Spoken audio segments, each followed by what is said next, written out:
What's up, and welcome to episode 21 of the Buckhouse Podcast. I'm one of your hosts, Johnathan Buckhouse, and my little brother, Benjamin Buckhouse, is the other host. This is the podcast where we talk about literally anything from motivation to social media to video games to sports to it's just two brothers that don't live next to each other, catching up once a week and sharing what their life experience is like with you guys. And I've been getting a ton of positive feedback on the podcast in real life, which is really cool. So if you're enjoying the episodes, once again, just comment down below, feed the conversation, keep engaging with us. And bro, how was your week? How you doing? I'm doing pretty good. I am doing some job interviews, which I think are going well. So I'm excited for that.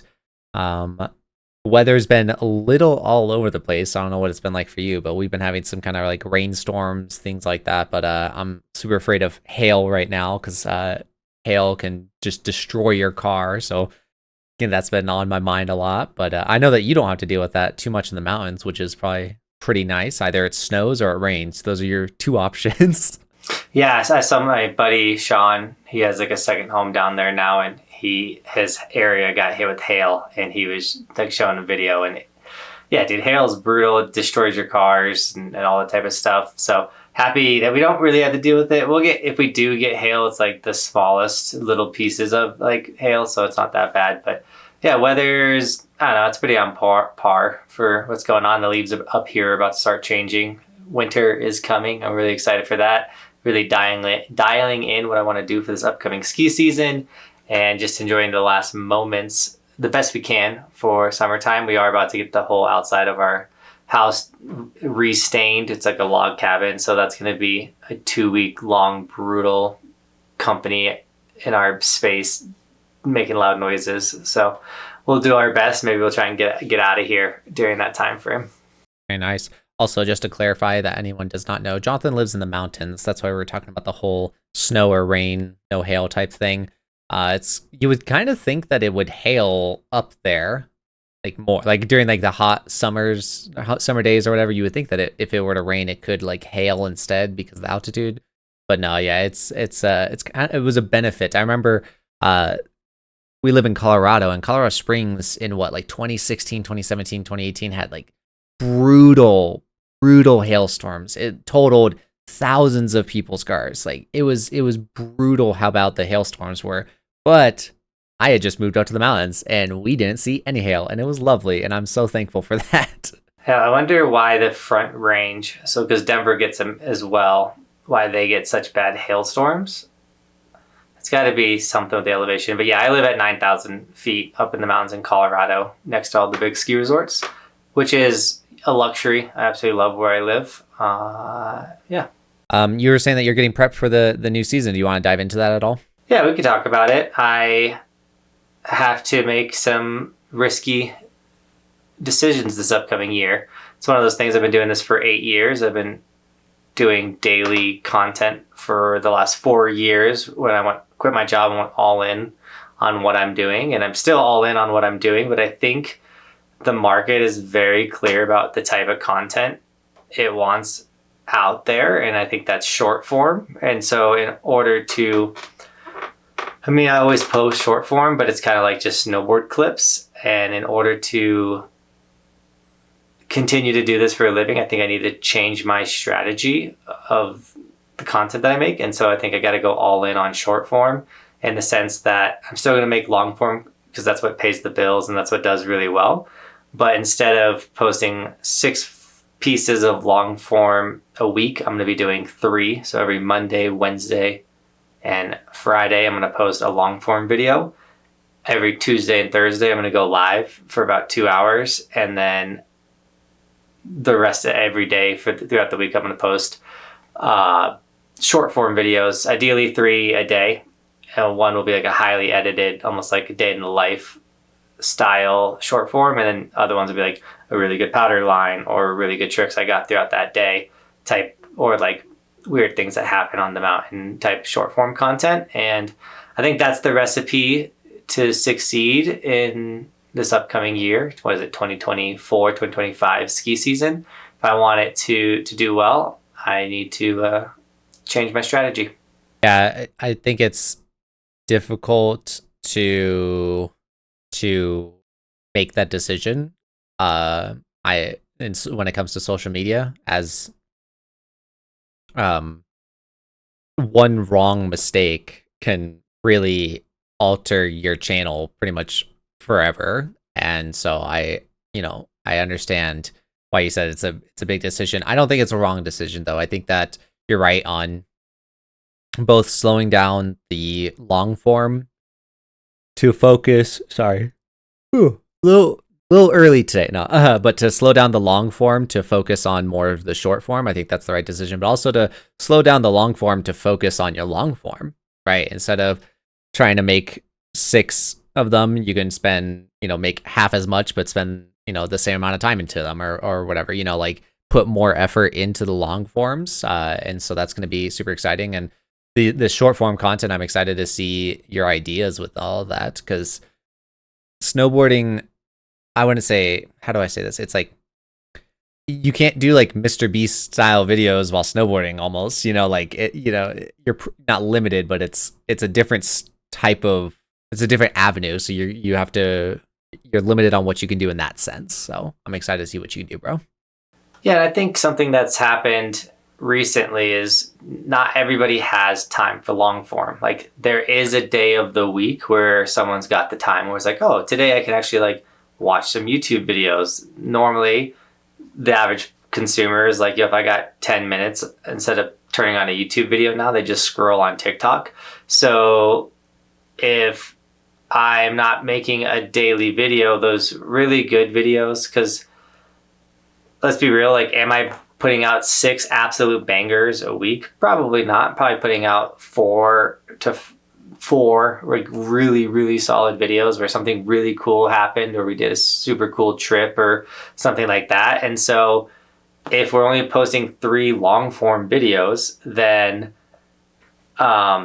it gives those videos a better chance to get seen by all of my audience, which then would make YouTube be like, oh, this is a pretty successful video, and hopefully pushes it to more and more people.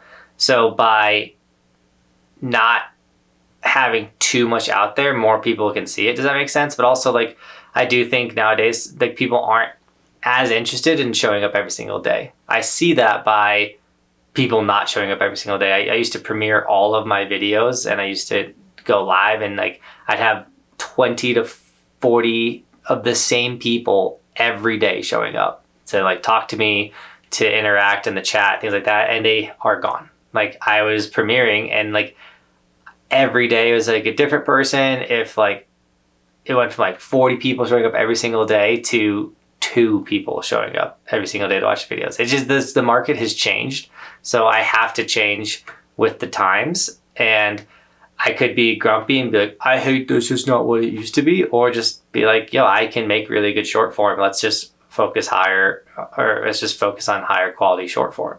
100%. I agree with you 100%. I agree that also that it's like being that angry, like old man, like, I don't like this, like, I don't like where we're going. I don't, but I know what you mean, of like, you got to stick with the times. And so, I do think that that long form content in the sense of YouTube videos are declining, but I also think that long form content, as an even longer form content, are thriving, such as podcasts, right? People can start and stop podcasts pretty easily, but also they can just have it in the background while they're getting some work done, cleaning around the house, doing this, doing that, or just kind of, getting ready in the morning. They can have this podcast running. So I think that's like a avenue that a lot of people are going into, but also something that is still kind of booming that you said that you're going to be doing is live streaming.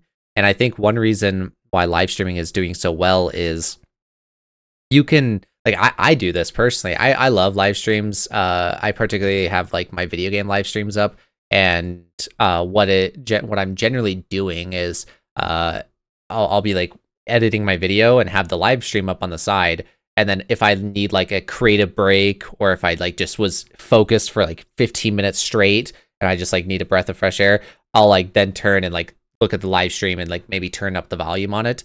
And although, yeah, I am not getting the full experience, or I might have missed some bits and pieces here and there, I also might have missed some pretty boring pieces or some not so good pieces. So it's like, it's a lot easier for me to jump in whenever because it's just live. Whereas a YouTube video, every bit of it is supposed to be important. And so it's like if you miss 5 minutes of a YouTube video, you miss like the whole thing, right? So by having a live stream up, it allows you to get bits and pieces whenever you want. Yeah. No, totally. Like, I'm so stoked that we have this podcast, and I'm stoked for everyone that has subscribed. So thank you. And I'm really stoked, bro, that you've taken this on and really put the effort in to like knock out these edits and make short form content, and you're killing it. Absolutely. And so when we go into this winter, ideally we can funnel a lot of the attention that my channel will get, because right now we're in the dead season of my channel, and bring people to this podcast that's been going now for a couple months with tons of episodes. By the time the season kicks off, we'll be like close to like 40 episodes on the podcast. So we can funnel a lot of the people like, oh, I really like this content creator and he's got a podcast. Like, hopefully that, helps this avenue grow. And all of a sudden it's like, okay, so I'm toning down technically daily content on my personal page, but that doesn't mean I'm making less content. It doesn't mean that daily's gone. You're gonna have daily shorts, you're gonna have daily if I post 3 long form videos and go live twice a week, that's still 5 pieces of long form content. And then you throw in this podcast, and now you can still show up and see John Buckhouse 6 days out of the week. On top of, I have the most insane back catalog for day 7. If you really want more, you can go watch an older video on top of all the short form that I'm going to be pumping out. So it's like, I don't need to be totally in fear of like, oh no, I'm going to become irrelevant. It's like, no, you're still going to be super active. I'm just going to get so much more time back in my day to focus on strategy and focus on like keeping up with a trendy short or something like that, where the way it's been going is it's like, oh, I post a video every single day. Okay. Like today, I haven't finished my edit yet. I'm about to crank out 4 to 5 hours of editing for a video that I'm going to post that might get 1,000 views, which I'm super thankful for those 1,000 views, but that video is going to make $10 maybe. And, it has a chance to do way better and take off in the winter time. But it's like that stress, like I'm about to like absolutely destroy my day and absolutely like just have to crank out this edit, where on the flip side is I could put this, if I'm not posting every single day. I posted a banger yesterday. That video is doing really well. And then today I'd be like, okay, let's knock out 3 rad shorts, or go film 3 rad shorts. And those shorts have the potential of hitting hundreds of thousands of views, because short form gets a lot more views. And that just attention can feed to different things like my merch sales or my sponsor sales and things like that. So it's gotten to the point where like the time and the stress that I'm putting into every single edit is not being rewarded, if that makes sense, all the time. Yeah.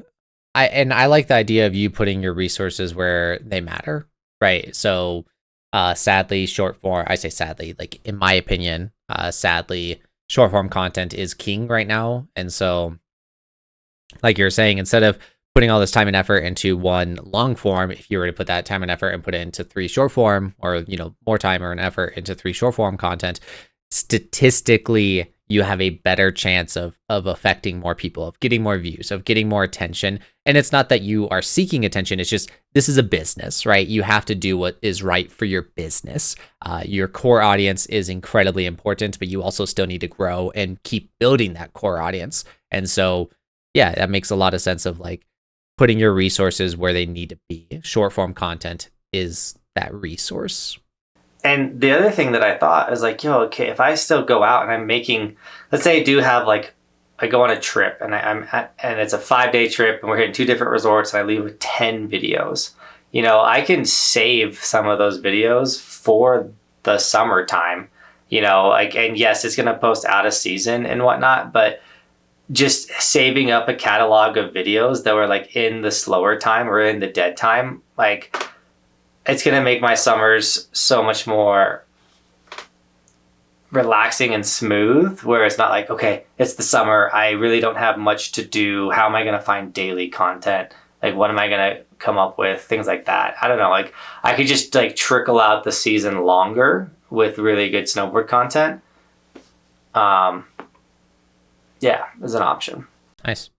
Uh, I have this idea, so I want to ask. You don't have the raw footage from season 1 and on, right? You don't have the raw footage, right? No, I have like the edits. I do have a lot of my raw footage from before the channel started, but I also have a whole bunch of you playing football photos. Ooh, I want those. But I was gonna say this would be really, like I said, I think this would be cool, almost purely for like nostalgic reasons. So like, hear me out with it. But let's say you did have all that raw footage. Imagine if you like re-edited season 1 and like season 2 and like so on, so like, because your editing has exponentially gotten better. Like watching season 1 is great for nostalgic reasons, but let's be honest, like we were so different. Like we didn't know social media nearly as well as we do now, and you didn't know how to edit nearly as well as you do now. But it'd be so funny to like see it like reimagined. Because it's been 8 years. 8 years, yeah. I say the hardest part is more just how poor it was filmed. Not saying you, like in general, yeah. not saying you, like us. Bad cameras, bad audio, like shaky footage. The channel has come a very long way. So I even had that thought. Like I actually do have all of the raw footage of me and Cody's first ever day snowboarding together, and I was like, oh, that'd be a fun, like Cody edit our first day ripping together. But then it wasn't that good of riding. It's like I don't know if we need to go back to that day. But no, my thought process was like you really do have like seasons. Right, you have seasons, season 1 all the way to season 8 now, right? You're going into season 8. Yeah, I'm going into season 9. So going into season. Holy yeah, cow. we're approaching 10 years. That's crazy. I was gonna say, so it's like a TV show, like it's a long TV show here, like over 100 watch episodes. Yeah, people will be like, "Yo, I'm halfway through season 3. Like, loved season 1 and season 2." I'm like, what? That's so cool though, dude. That's so cool. It is sick. I'm just like, geez, man. Usually they're younger people, but yeah, people watch them all, and it's cool. And it's cool to like go back and revisit, like, oh, season 4 was this part of my life, and Roman was this age, and then like season 5, it's like, oh, I had Bristol and Roman, and we were riding.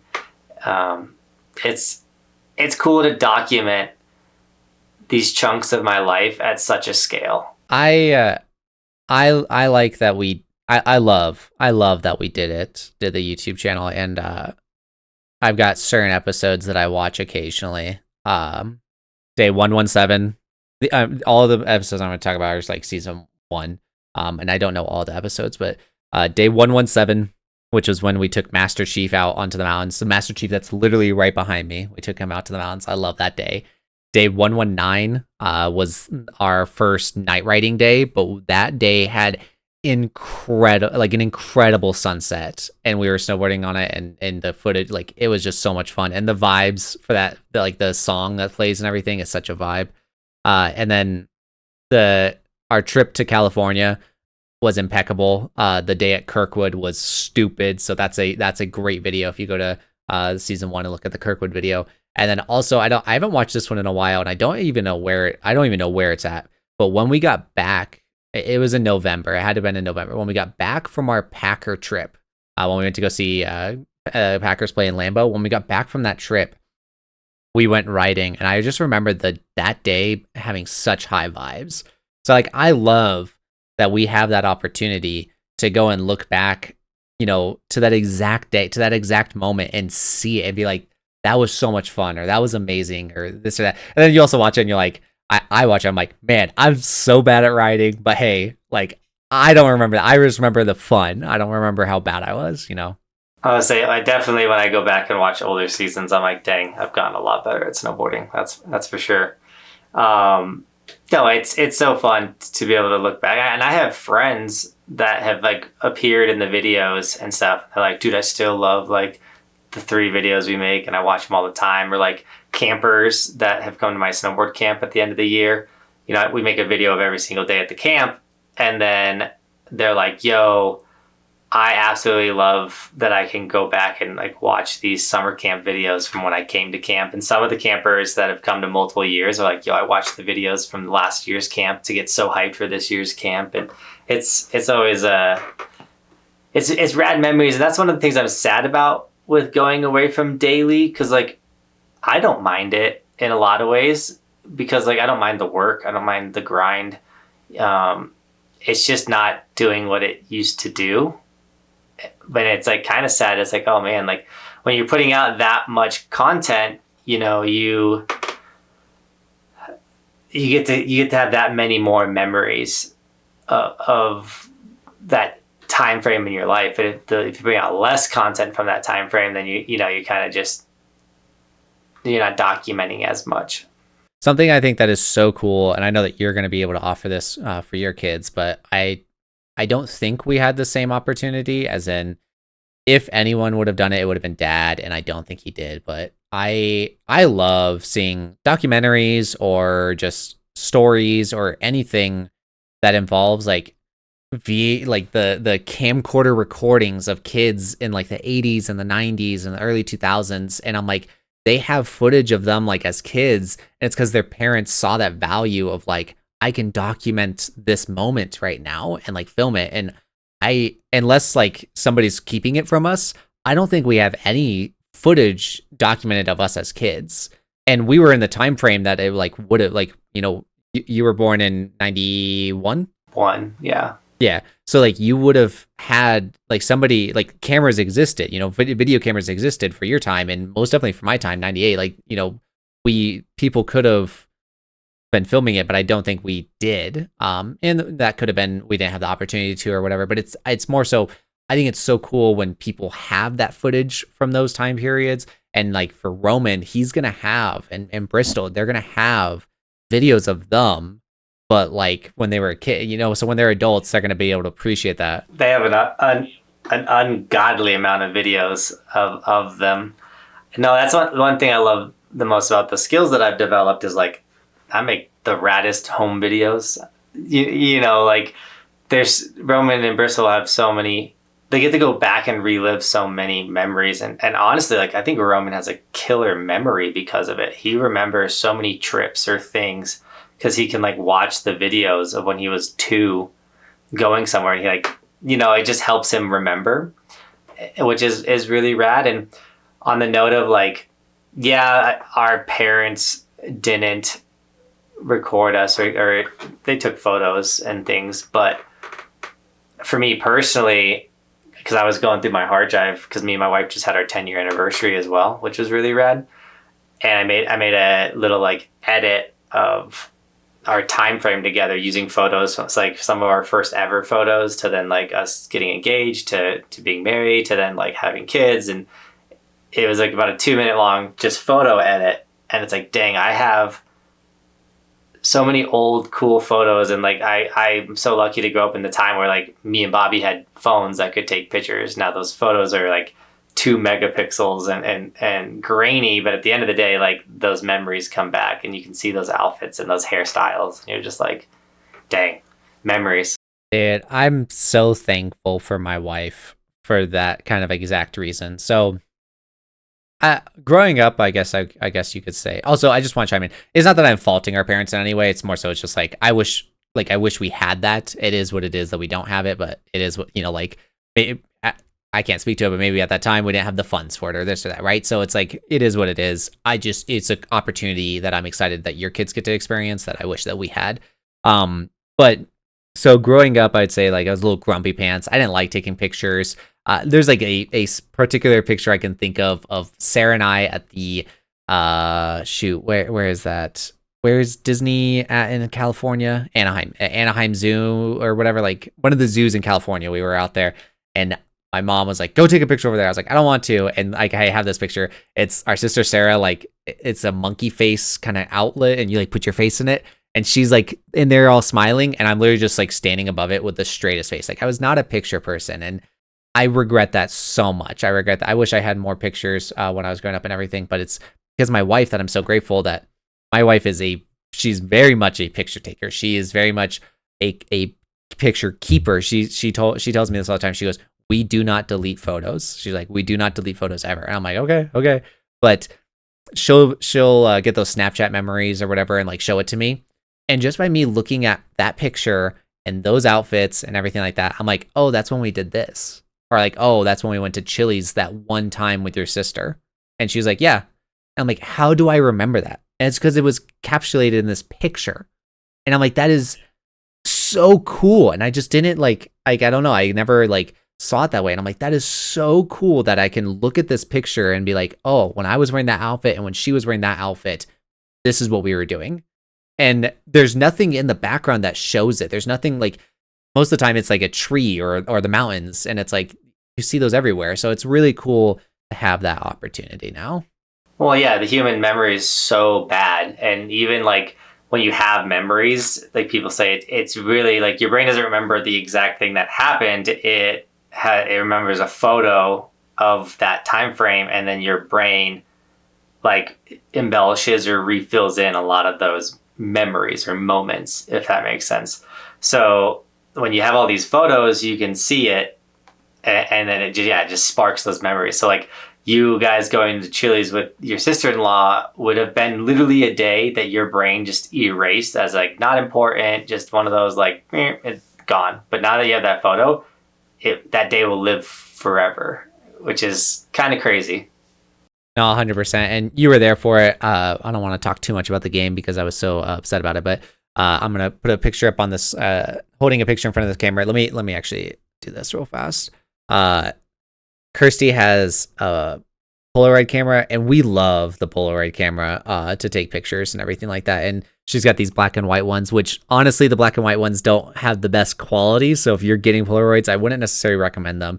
But just having this, like, although this picture was taken literally last Sunday, it just has that like old nostalgic feel to it. And I love that. I love like the old nostalgic feel. That's why quite literally one reason why I said the whole like 1980s, 90s like camcorders, because it has like the date in the bottom and it's all like VHS kind of fuzzied. And I love that. Like I love that nostalgic, like old feeling to it.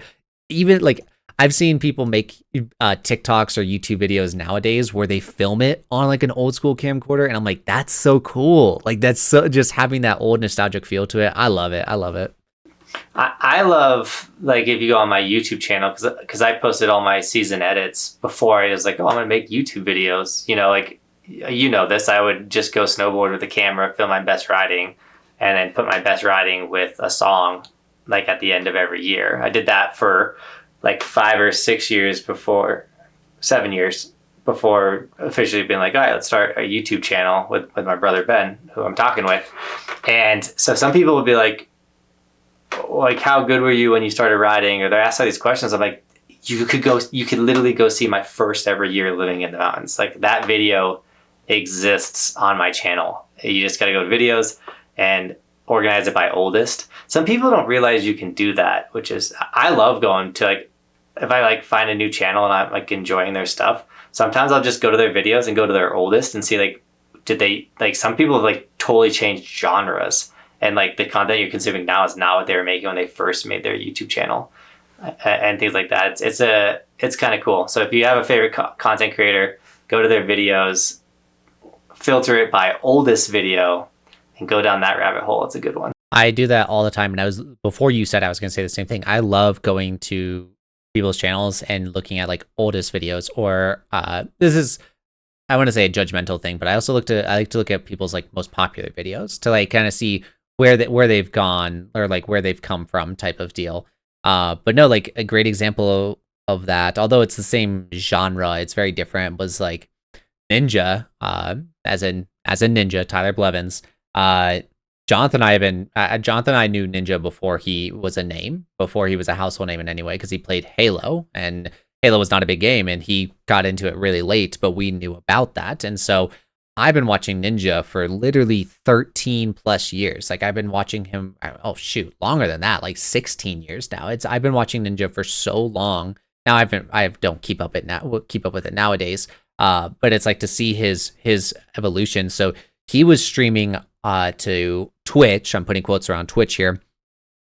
before Twitch was Twitch. It was called Justin TV. That's what it was called. He was one of the first streamers to ever exist, and look at him now. So he's genuinely put in the work. He's been there since like day one, and doing the work and everything.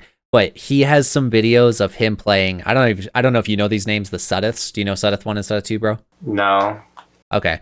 They're just these twins that are big in the Halo community, been around for a long time. But he's got these clips or these videos of him playing against the Sudeths and 1v1s. And they are some of the funniest videos I've ever watched. And he still has them up on his YouTube channel. And I love that. So I love that I can go to Ninja's channel and go to oldest. I can look at his oldest videos and like feel that nostalgia again, like watching what I used to know and everything like that. So I love that YouTube has that option to look at oldest or most popular or this or that. So that way you can see the content creator from a different perspective. So, well, 2 points. The fact that there's a platform like YouTube that will store your videos for free from decades ago, pretty rad. So that's point number one. And then point number two, or thing number two, is Ninja has been talking about like giving up streaming and being done with it. Kind of like how I was saying, like the times have changed and like things are different and stuff like that. Like you really got to enjoy the moment you're in. And like I'm so thankful for my career as a snowboard content creator, what I've been able to accomplish. I'm a professional snowboarder. I snowboard for a living. It's the raddest thing. And, and will this be a forever thing? I hope so. It might not. I could just like get over it and want to do something different. And that's kind of where Ninja is getting with, where he's just like, dude, I'm so over the dumb drama. Every word has so much, like he's got his frustrations, but like lucky enough, he was able to capture a moment. And that was like when Fortnite blew up, but that dude's been doing it for literally ever. And but just on the note of like what we kind of started this podcast with, of like, things are changing and I gotta adapt and change my content. Like things have changed on Ninja a ton over the years, and he's kind of saying he's almost over it. So I haven't looked into that, so I that's news to me. I will say with that whole like Dr. Disrespect, if you guys are not in the, I think that they kind of went bigger than just video games, but Dr. Disrespect is a massive name in the industry, and he was talking to a minor, and I think we've already touched on this. It's disgusting. I hate everything about it. In no way, shape, or form would I ever want to see that guy ever again. He's attempting to make a comeback, which is ridiculous. But Ninja has played, like he was never like really close with him, but he had played with him, and he was touching on it. He's like, it's not that hard. Just don't talk to minors. Like it's like, yeah, you could tell that he was just like so fed up with it. Now, Ninja's talked on this a while. So when Fortnite was booming, there was two people at the top, Ninja and another guy named Myth. Now, Myth has a whole different story, but Myth was just a really good, like he was just really good at the game or whatever. And then there was this girl that played it as well, and she was just really popular. Her name was Pokimane. And what I'm getting at here is like Myth and Pokimane would like play together just to kind of like collaborate and have fun or whatever. And then like everyone was trying to like ship them, like try to put them in a relationship. And of course they were single, so like it is what it is. But Ninja chimed in and he was like, I do not play video games with females. He goes, I don't, period. I will not play video games with females. And he goes, for that exact reason. He's like, I'm a married man. I have no interest of anyone being like making some clickbaity title like, is Ninja cheating on his wife, blah, blah. And it's like, yeah, I think Ninja's been over the drama and like the clickbaity and the cancel culture for a while now. I think that he's been like, I'm over this. I'm done with this. I need something different. So, yeah. Yeah. I don't know. The world we live in with the, and I think it's only going to get worse with AI, but like the overreading into things and trying to cancel people. And I don't understand it because it's usually a nobody who's going to get their 2 minutes of fame by like destroying someone else's life. It's like, did that really make you happy? Like, oh, I'm the person that like ruined Ninja's career, hypothetically, by making up this fake story. Like that makes you happy? Like, I don't know. I will say, go ahead. On the note of being happy, I am very happy with myself physically for the first time in probably like a decade, if not longer. because I'm doing 75 hard now, on top of like the multiple times we've done Whole30 and health. And like, I feel really good right now, like mentally, about my physical. Does that make sense?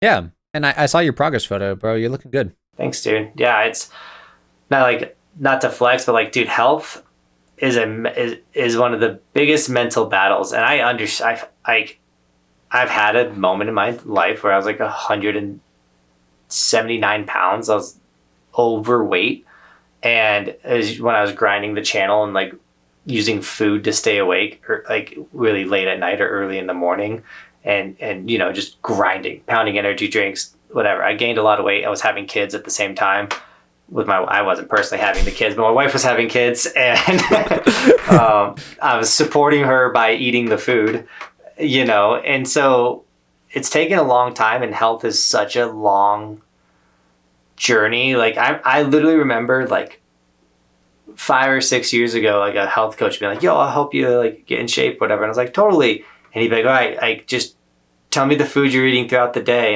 and something like that. And I'd be like, yo, dude, I did really good today. I like ate Panda and Chipotle. And he's like, what are you doing? I'm like, what do you mean? Like I didn't eat Taco Bell or McDonald's. Like I ate healthy. Like I didn't understand what health was. It's such a crazy long journey. And so like now that I've like invested time into finding out like, non-processed foods, like what they really are, like vegetables, like how to build a really healthy meal on top of like, okay, now I'm doing 75 hard and I'm in a calorie deficit, which I never back in the day didn't know what that was either, like a calorie deficit, and I'm about to shift into like actually tracking my macros, like how many fats, proteins, and carbohydrates that I'm eating a day. Like I was so far from that life that it made sense why I was out of shape, and it makes sense why so many people are out of shape, because they think like, oh no, like I'm eating better food, like I should be like doing well, but they don't realize like how many calories they're actually eating. Like when you start counting your calories and doing like a calorie deficit, you realize like portion size, if that makes sense. Dude, health is like the not health, but the wrong information or the misinformation or the lack of education on health is infuriating to me. And I'm just now like learning more about it. So I shouldn't be like a spokesman for this or an advocate for it, but I'm like, it truthfully is disgusting that in like the 50s, 60s, whenever that was, that we started putting more processed crap in our diets, and the government was just allowing it. And then from there, we just got so addicted to it that it's like, we're at a point where you can't go back. Like you can't just like stop. You can't just pass a law that's like, we can't have all this processed crap anymore, because then like industries will fail and companies will fail, and because it's just a mess. We would have no grocery stores. Like I went to Europe for the first time this last winter, and they don't have Walmarts, and they don't have these mega huge box stores. And when you think of a Walmart, almost like 1/3 of it is a grocery store. Well, like when I go shopping now in these grocery stores, I'm only shopping 10% of the shelves, because the rest of the 90% of the food in there is poison for your body. It's processed, added sugar, so bad for you. Like we were literally setting Americans up to fail, because if, once again, they don't even teach it in school, and then the food pyramid is completely wrong, that they've pushed as like, this is a healthy, balanced diet, things like that. And then just the thought process, like think of breakfast. Like I love breakfast. Like when you think of breakfast food, it's like 90% dessert, French toast, pancakes, crepes, cinnamon rolls, cereal, like all of that stuff, which is the majority of breakfast, is sugar and carbs. And sugar is a carb. I know that. So I know that your schooling experience didn't offer a genuine like health class, but I did have a health class, and the teacher that taught it, Mrs. Johnson, she was very healthy, and you could tell that she did care about it and everything. But just as a kid, like I'm a freshman, like looking into this stuff. I didn't care. I could put whatever in my body and I was gonna be skinny. It didn't matter to me. But now I'm an adult and it's like, shoot, I wish I paid attention to that stuff, because it's like, that's like we don't value the health side of things. And also there's just like so much misinformation, like people saying, oh, drink milk, milk's good for you, milk's good for you, blah blah blah. It's like, no, it's not. It's so bad. Like you're not supposed to consume that. That's not made for humans. Like we're not supposed to be doing that. Sure, calcium, stronger bones, blah blah blah. Like no, it's so bad for you. And like people make sandwiches and they're like, oh yeah, I make, the bread and ham, cheese, and mayonnaise and all this stuff. And it's like the ham probably has a bunch of processed stuff on it. It's probably honey ham, so it's got all that sugar on it. And then from there you got cheese, which has dairy in it, which is not good for you. And then you're putting the mayonnaise on it, which doesn't mayonnaise have more dairy? Like it's not, mayonnaise is not good for you. And then you're putting it on bread. Bread is not good. Like none of that is good for you. None of that is good for you. No, I used to be like, I need to eat healthier. I'm going to make sandwiches. Like, and I'd make a deli sandwich. You're like, no, that's not. It needs to literally just be like vegetables, fruit. And this is the thing that sucks too, because fruit's so expensive, but like fruit is like the magical, like it's sweet, it's delicious, it's filling. You can eat literally as much of it as you want and it's not going to be bad for you. But it just costs an arm and a leg for fruit. Like a thing of blueberries is like $8. And you're like, ugh. And then meat, just like not processed meat, like meat you gotta cook. That like you eat meat you gotta cook, fruits and vegetables, you're good. You're gonna be very you're gonna see a big difference in your health and everything. And so I mentioned this and I say it like, one, I'm very happy that when I look in the mirror, I'm not frustrated with myself. And I know what it's like to look in the mirror and be frustrated at yourself and be like, I should be healthy, I should be in shape, or I want to be, or like I wouldn't sleep with the person that I'm looking at right now. So if you're in that spot, specifically as a dude or whatever, just know that it's taken me years to get to where I am now, and I'm still years away from where I want to be.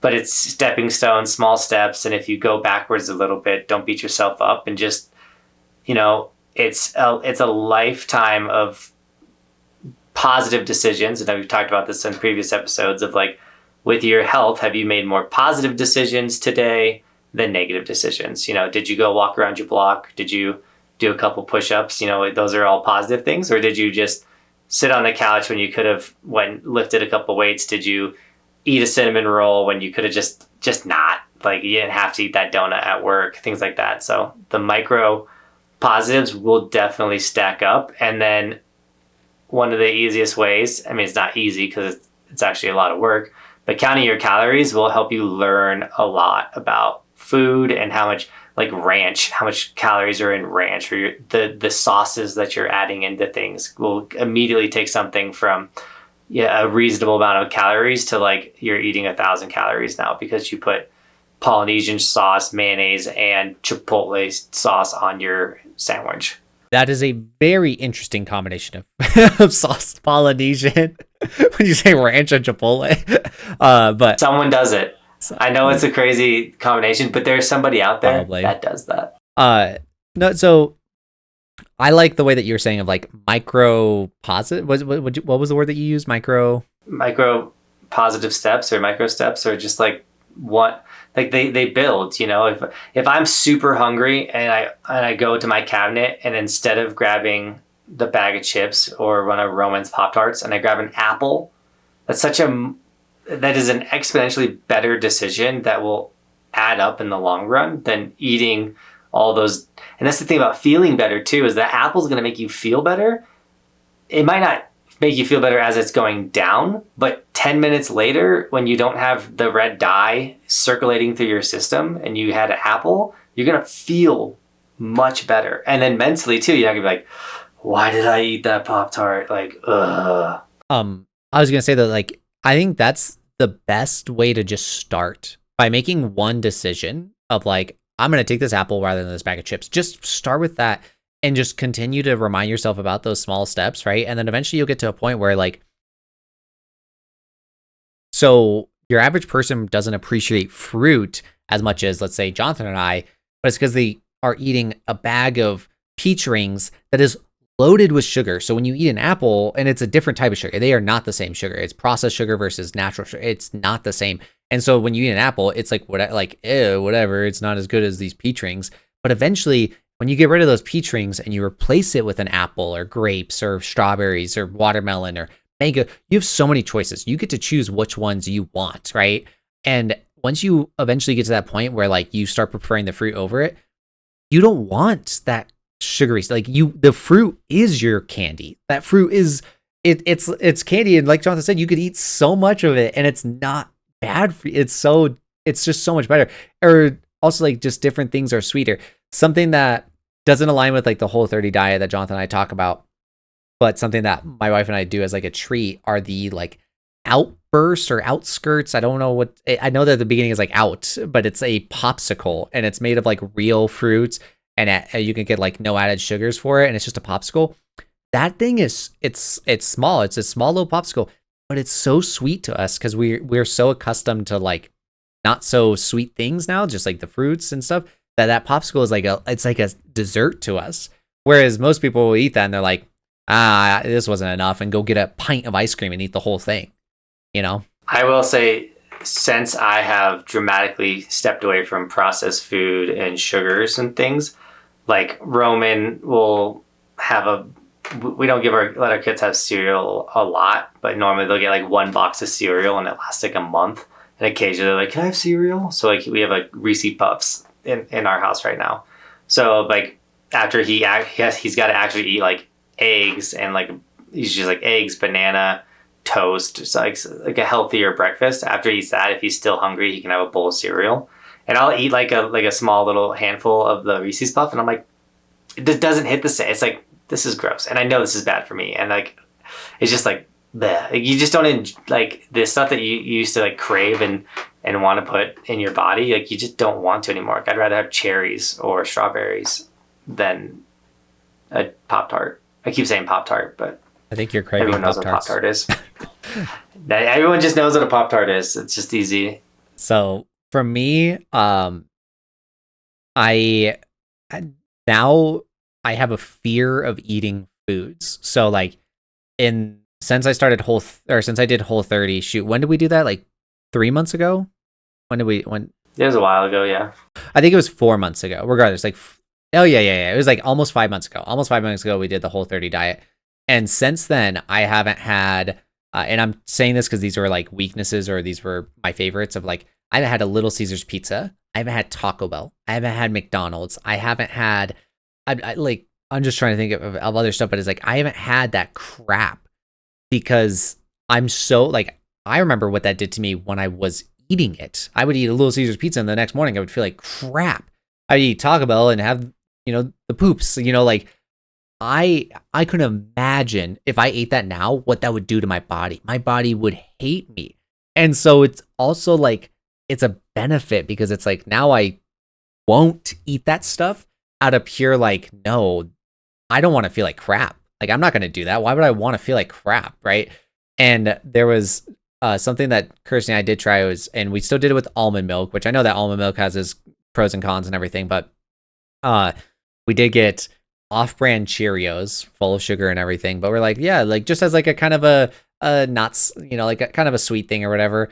I ate it and that destroyed me. Just simple Cheerios destroyed me. So like, I'm good. I'm not going to have cereal like ever again in my life. It's just, I don't need it.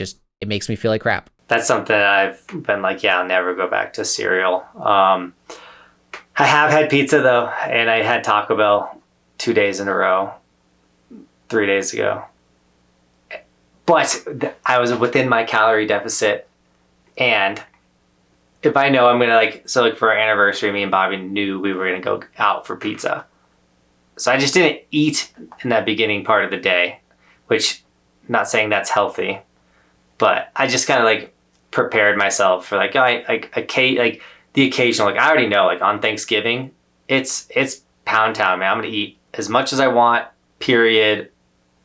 I don't care what it is.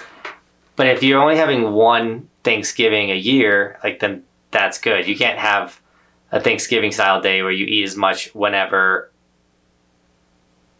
once a week. You know, that's going to add up. That's going to make you unhealthy or help you gain weight, things like that.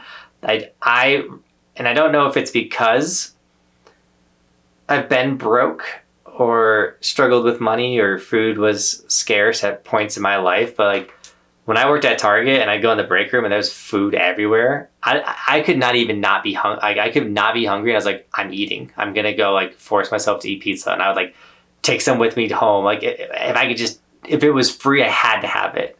And to getting to the point where it's like, okay, I went to a birthday party and there's free food here, but I don't have to eat this food. That's a hard place to get to. I've never had that experience, so I can't relate to you with that, but that does sound like it's some kind of like, I'm going to say trauma, but you know, like some type of, you know what I'm like, it's some type of like past experience, some past like survival instinct where you're like, you did have a bad experience with it. So now you just naturally, you instinctively like want to keep that food. You want to hoard that food. So I get that. Yeah. And I struggle with like throwing food away. Like Bobby would be like, oh, this looks like this is going to expire in a week. Let's toss it. I'm like, no, don't throw it away. And like, once again, like I just struggled with like, with food in like the sense of not having it or it being scarce. And so like, that's something that I have like, and that's the thing about, once again, which makes health so hard is everyone's circumstance is so different. It is expensive to eat healthy. Thankfully, I'm in a position where I can afford healthier food, but younger me who got heavier couldn't afford healthy food. And I had to rely on Target putting food in the break room for my breakfasts or things like that, because that financially helped me so much.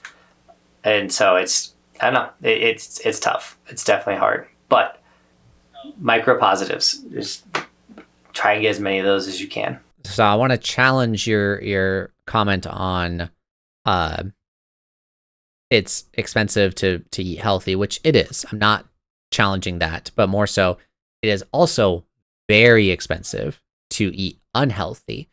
And what I mean by that is going to Taco Bell, going to McDonald's, going to any of these fast food places, you can spend $15 on a meal. Like easily $15 on a meal. That is, and some people they don't see money that same way, but it's like that is expensive. Something that Kirsty and I noticed that's kind of an alternative that we can do is you can go to Target, Walmart, King Soopers, Kroger, whatever you have around you. You can go to a grocery store around you, assuming that it's a good size grocery store, and you can get a cooked rotisserie chicken for $10, and that can feed my wife and I for four total meals, as in 2 for me, 2 for her. That like 4 total meals, and it's like the price ranges, but it's like $8 to $10. That's like $2.50 a meal, opposed to 15. So, and I'm not saying that a rotisserie chicken is the healthiest thing in the world, but it's like that's healthier than Taco Bell. You know, that's healthier than McDonald's. And so, just like you said, the micro decisions, the micro wins, the micro, just making a better decision can both benefit your health, but also your wallet. And that's something that Sarah said this to me once, our sister Sarah, and it caught my attention. And that was like, she said that her goal is to make every meal like $2.50. And nowadays that is very difficult. I've looked into it. It's not as easy as it used to be. But it still is possible. You can still do it. And so just by making some small decisions here and there, and one of the best decisions you can make is not buying stuff. The bags of chips, don't buy them. Just don't buy them. And you won't have them in your house. They're so expensive too. Yeah. I used to stock them on the shelf, and like when I was putting them on the shelf, I think they were like $4 per bag of chips. It's like $5-6 now for the same bag of chips, and then they like took more out of the bag, like shrinkflation on top of inflation. It's like Ooh. And that's like the one thing that's nice about a watermelon is they can't put less watermelon in a watermelon. it's gonna have the same amount of watermelon inside of it. Yeah, no, the sad I was just watching some Dave Ramsey stuff on some political stuff admittedly, but it's yeah, the industry's changing of like inflation's going up and what you said shrinkflation, you're getting less for more, right? You're getting less for more money. And it's just so sad. It's so sad. But no, one of the best decisions you can make is just don't buy stuff. Like just don't buy it, or just buy different stuff. Here's in my trash right now. I ate it literally this morning, but it's great value. Which there's nothing wrong with off-brand stuff. Okay, there's nothing wrong with off-brand stuff. If you do it enough, you'll get used to it. And I say do it enough, like literally just do it once or twice, and you'll get used to it. But off-brand unsweetened applesauce, and literally the ingredients is apples. That's the and ascorbic acid, just to maintain the color, it says, but it's still like that's all that's in here. There's no added sugars, nothing like that. This was I made the decision to buy the great value, the off-brand stuff, because it was $2.50 cheaper, and I got 4 more packets out of the box or whatever, and it's not that expensive or whatever, but that's like a quick and easy. My wife and I go back and forth about like eating before the gym, because if I eat before the gym, it makes me nauseous, but also if I don't eat anything, it makes me nauseous. So by having this little applesauce packet before the gym, it kind of helps me out there. And I'm like, that's so much better than eating a bag of chips. We'll say another thing is just try to not eat in gas stations. Or like, have you ever been like hungry and you go in a gas station and you're like, oh yeah, I want to eat something that's good for me.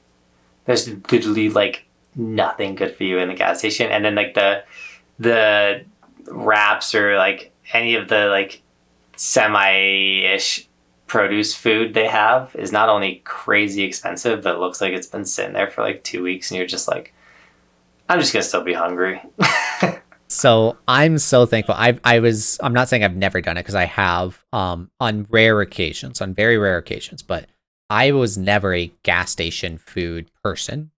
Never. I don't.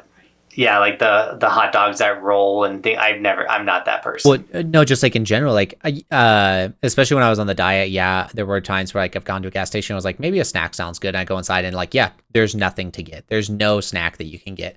But more so, I was saying like I was just never one that like got gas station snacks. Like I don't know, I just never really did it. And like if I needed it, I would. And there was particular things I would get. But for the most part, like no, I would never really get food from gas stations. But yes, I was never like oh yeah, gas station pizza, I love that, or a hot dog. Like no, I've never done that. And I'm so happy about that, because like I know that some people, I've got friends that kind of struggle with that, of like it's just convenient, or like that's just easy for me, or this or that, or like I just can't help myself. And I'm like, you're spending a good amount of money on this stuff, and it's probably the worst quality food you can get, like the worst quality food you can get, and it's not cheap. And like there's talk about processed food. I apologize to any of the Midwest listeners out there, because the Midwest love their gas stations and their gas station foods.